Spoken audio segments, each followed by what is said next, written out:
Hello.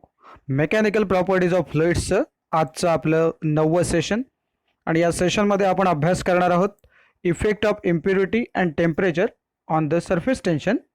आणि दुसरं article आपण बघणार आहोत excess pressure across the free surface of the liquid. तर सुरुवातीला आपण बघूया effect of impurity and temperature on the surface टेन्शनच्या अंतर्गत इफेक्ट ऑफ इम्प्युरिटीज. तर इम्प्युरिटीचा विचार करता इम्प्युरिटी ही 3 प्रकारची असते. त्यातली पहिली जी आहे ती आहे सोल्युबल इम्प्युरिटी. सोल्युबल इम्प्युरिटी म्हणजे जी पाण्यामध्ये पूर्णपणे डिझॉल्व्ह होते. हे बघा, when the soluble substance such as common salt, that is sodium chloride, is dissolved in the water, the surface tension of the water increases. म्हणजे याचा अर्थ असा झाला की समजा की आपलं जे कॉमन सॉल्ट आहे म्हणजे मीठ आहे हे जर आपण पाण्यामध्ये टाकलं तर काय होईल, तर पाण्याचं जे सरफेस टेन्शन आहे ते काय होईल, इन्क्रीज होईल.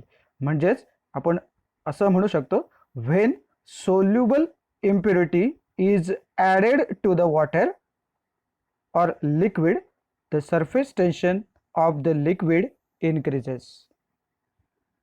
दुसरा प्रकार आहे sparingly soluble impurity. Sparingly soluble impurity म्हणजे काय, तर सर्वसाधारणपणे 1 किंवा 2 ग्रॅमचं मिक्सचर आहे हे डिझॉल्व्ह होण्यासाठी आपल्याला साधारणपणे 100 ते 150 मिली इतकं लिक्विड लागतं.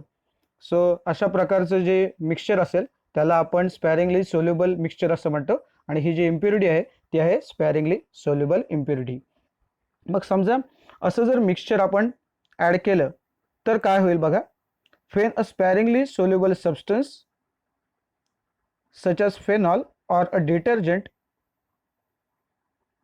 is mixed with the water, surface tension of water decreases.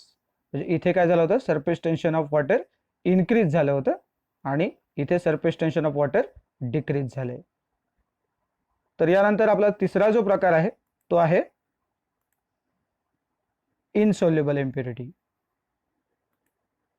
So when insoluble impurity is added into the water, surface tension of the water decreases. जर इनसोल्युबल असलेली इम्प्युरिटी जर आपण वॉटरमध्ये ॲड केली तर पाण्याचं जे सरफेस टेन्शन आहे ते काय होतं, कमी होतं. त्यानंतर आपण बघणार आहोत इफेक्ट ऑफ टेम्परेचर. सो जर टेम्परेचरचा काय इफेक्ट होतो ते बघूया. In most liquids as a temperature increases surface tension decreases. म्हणून आपल्याला माहिती आहे की ज्या वेळेला आपण नवीन कॉटनचा काही का शर्ट वगैरे घेतो त्यावेळेला आपल्याला काय सांगितलेलं असतं, ते थंड पाण्यामध्ये आपण धुतो, गरम पाण्यामध्ये ते धुत नाही. त्याचं कारण काय आहे, तर त्याच्यामुळे त्याचा रंग जाणार नाही. पण जर बघायला गेलं तर मॉल्टन कॉपर आणि मॉल्टन कॅडमियम या अपवादात्मक केसेसमध्ये surface tension increases with increase in its temperature. So most लिक्विडमध्ये आपण म्हटलं तर तेव्हा काय होतं, मोस्ट लिक्विडमध्ये टेम्परेचर इन्क्रीज झाल्यावर सरफेस टेन्शन डिक्रीज होतं. पण या 2 केसेसमध्ये आपल्याला दिसतं की सरफेस टेन्शन काय होतंय, इन्क्रीज होतंय. सो ही अपवादात्मक परिस्थिती आहे, ही त्याची उदाहरण आहे, त्यामुळे ही सुद्धा आपल्याला लक्षात घ्यावी लागतील. So the surface tension of the liquid becomes 0 at critical temperature. म्हणजे क्रिटिकल टेम्परेचरला surface tension of the liquid becomes 0. So हे MCQ साठी किंवा 1 मार्क क्वेश्चनसाठी आपल्याला उपयोगाचं वाक्य आहे. तर आपलं पुढचं आर्टिकल आहे बघा, access pressure across the free surface of the liquid. याच्यामध्ये आपण काय काय बघितलंय बघा. सुरुवातीला आपण जी डेरिवेशन किंवा एक्सप्लेनेशन बघितले त्यातच आपल्याला हे कळले. Every molecule on the liquid surface experience forces due to surface tension which are tangential to the liquid surface at the rest. म्हणजे प्रत्येक मोलेक्यूल जो लिक्विड सरफेसवरती आहे तो सरफेस टेन्शनमुळे एक फोर्स जो आहे तो एक्सपिरियन्स करतो. The direction of the resultant force of surface tension acting on the molecule on the liquid surface depends on the shape of that liquid surface. म्हणजे आपण तेव्हाही बघितलं होतं कॉन्केव्ह सरफेस, कॉन्व्हेक्स सरफेस या याच्यावरती. सो रिझल्टंट फोर्स मग तो कुठल्या साईडला जातो, इनवर्ड असतो, आउटवर्ड असतो, आणि त्याचे रिझल्टंट आपण बघितले, त्याच्या तिन्ही केसेस आपण बघितल्यात ऑलरेडी.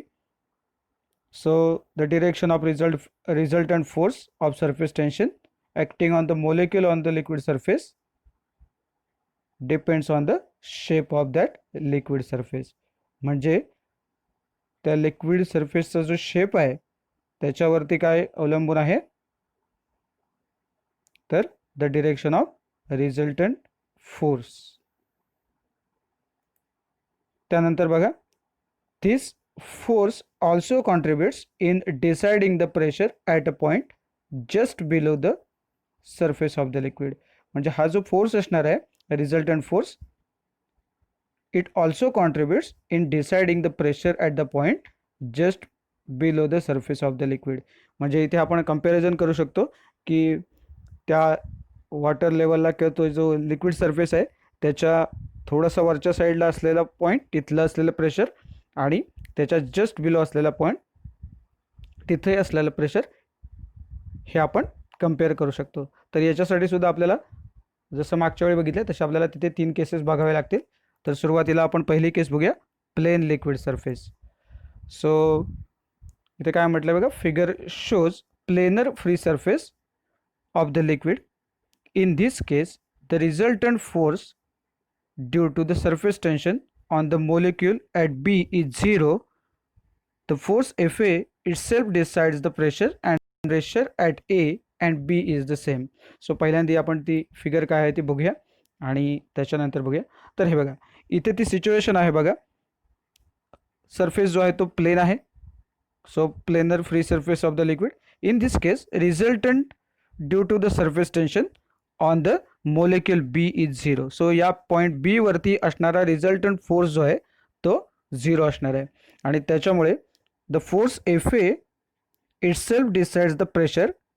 सो इथला जो ए पॉईंट आहे, इथलं जे प्रेशर आहे,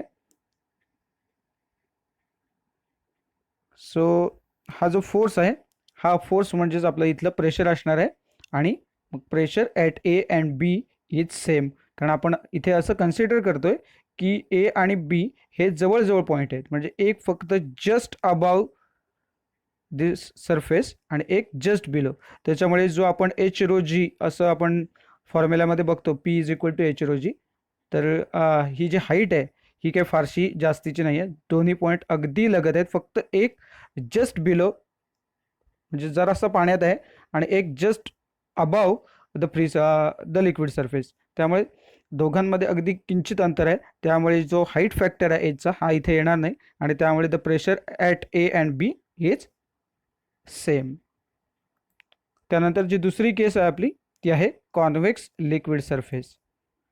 so surface of the liquid in the figure is upper convex. So convex when seen from above. हे असं का म्हटलंय बघा, त्याचं कारण सांगतो तुम्हाला. सुरुवातीला डायग्राम दाखवतो तुम्हाला. ही बघा, काय होतंय की जर तुम्ही वरून बघितलात वरच्या साईडून तर तो काय दिसतो, कॉन्व्हेक्स, आणि जर खालच्या साईडून बघितलं तर तुम्हाला वाटेल कॉन्केव्ह. म्हणून ते स्पेशलिस्ट म्हटले की अप्पर कॉन्व्हेक्स. जो वरचा भाग आहे तो कॉन्व्हेक्स आहे. So in this case the resultant force due to the surface tension F T on the molecule B is vertically downwards. So हा जो एफ टी आहे हा व्हर्टिकली डाउनवर्ड आहे and adds up to the downward force F A. So याच्यावरती जो काही force असणार आहे तो काय असणार आहे, एफ टी असणार आहे आणि प्लस एफ ए असणार आहे. So this develops greater pressure at point B which is inside the liquid and on the concave side of the meniscus. So याच्यामुळे काय होईल, या बी वरती प्रेशर कुठलं असणार आहे, तर हे एफ टी असणार आहे आणि एफ ए सुद्धा असणार आहे.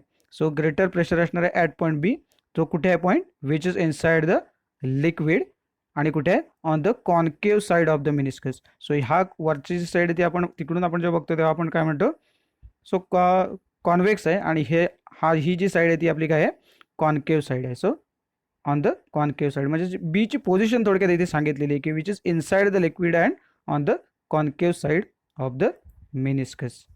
So the pressure on the concave side, that is inside the liquid, is greater than that on the convex side. म्हणजे बघा इथे आपण बघितलं तर ए या पॉईंटवरती जर प्रेशर बघितलं तर हा एफ ए प्रेशर असणार आहे आणि बी या पॉईंटवरचं प्रेशर असणार आहे एफ ए आणि एफ टी. सो डेफिनेटली मग त्यामुळे काय होईल, बी या पॉईंटचं जे प्रेशर आहे ते काय आहे, नक्कीच जास्त आहे आणि ए या पॉईंटचं प्रेशर कमी आहे. सो आपण असं म्हणू शकतो pressure inside the liquid is greater than the point outside the liquid. So या पद्धतीने हे आपल्याला लगेच लक्षात येईल, याच्यामध्ये काही फार राहणार नाही कारण का इथे दोन फोर्स ॲक्ट होत आहेत पॉईंट बी वरती आणि इथे एकच फोर्स आपण ॲक्ट करतोय F A. So definitely pressure on point at point B is greater than that of at point A. So आपला होमवर्क काय आहे तो बघूया. Where the pressure will be more and where will it be less if we consider the case of concave liquid surface. So point A is outside and point B is inside the liquid. म्हणजे हीच आता ज्या दोन cases बघितल्या त्यातली जी तिसरी केस आहे ही तुम्हाला होमवर्कसाठी दिली आहे. सो प्रेशर कुठे जास्त असेल आणि कुठे कमी असेल तेवढं चेक करावं लागेल. इथे फक्त प्रिंटिंग मिस्टेकमध्ये सरफेसमधला इथे एफ राहिला आहे. सो तेवढं फक्त लक्षात घ्या आणि ही जी केस आहे ती डिस्कस करा.